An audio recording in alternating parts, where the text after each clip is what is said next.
Dating, marriage, and relationships have as much sexual immorality today as in the days of Noah and Sodom and Gomorrah. Please watch this. What would you go for? That one, this one, or this one? Neither. Why? I can tell you all three. You already told me she was over a roster. And if she's her friend and she's her friend, none of them are good. You gotta stay true to yourself, King. What do you think's the body count? I'm gonna say 15. Damn. 15. And I'm gonna say over 20. Body. Truly. What's your body count? 4. 4. So what's the perfect body count for a woman? For a woman? 0. I'm gonna say under 7. Under Under 7. seven. Anything above is crazy. None of these can have a chance. Not a chance. You gotta be worthy of yourself, man. You're worth more than that.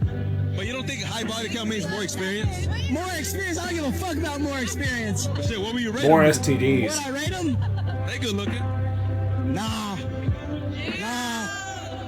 You gotta stay true to yourself, man. When you read the story of Lot, it says that Lot's I like daughter's this guy. getting drunk. My friend here is not a sucker. He doesn't give in to lust of the flesh that liberally, unlike a lot of people who are very, very much throwing to the wayside things that worked for thousands of years, something that was considered sacred and holy, that being matrimony, and saying, I'm throwing to the garbage can of modernity, so of Sodom and Gomorrah, of sexual immorality. So my brother on the bottom portion of the screen does not speak in this video, but I will give the hot takes that he's probably thinking about. So personally speaking, I believe we need to go back to an even higher standard than what my brother on the top portion of the screen was talking about.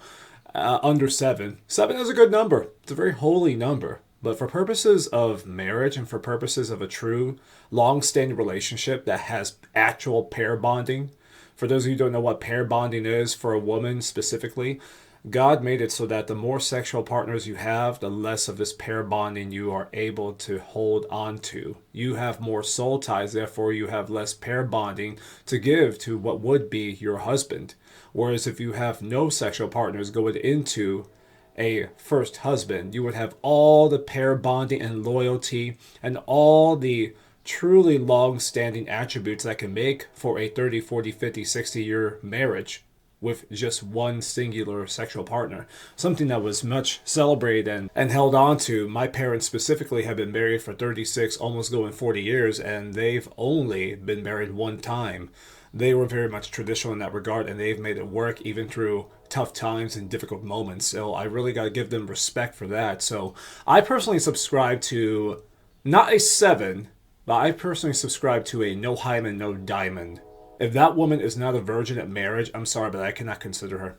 I cannot. In Leviticus chapter 21, verse 14, it says, the ultimate highest standard for godly men, for priests in that day, to have marriage. And it says that you can only marry someone who is of your own kin, someone who is a virgin, someone that is not a divorcee, someone who is widowed, or someone who has been defiled by prostitution. Too many women these days are defiled by prostitution with sexual immorality, are not virgins, are women who are coming into the dating market with divorces under their belt, and some are widows, and I can't really fault them for that, but my great king specifically says a virgin at the time of marriage. And here's the thing, and hear me out, hot take, really hot take, I'm sure my brother may be thinking about this on the bottom portion of the screen, but here's the thing, I will add on and make this video more transformative.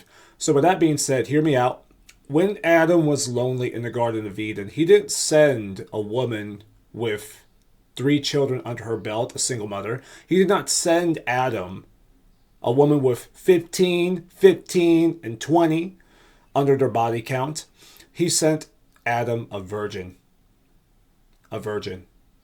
Not someone that embraces modernity and someone that gives God the middle finger when it comes to liberally giving their body to anyone that gives them the tingles. That's all I'm saying. All glory to my great king, with whom we need to turn back to as far as practices of the flesh and honestly giving our whole heart and trust to him, because if we do so, things will go well with us.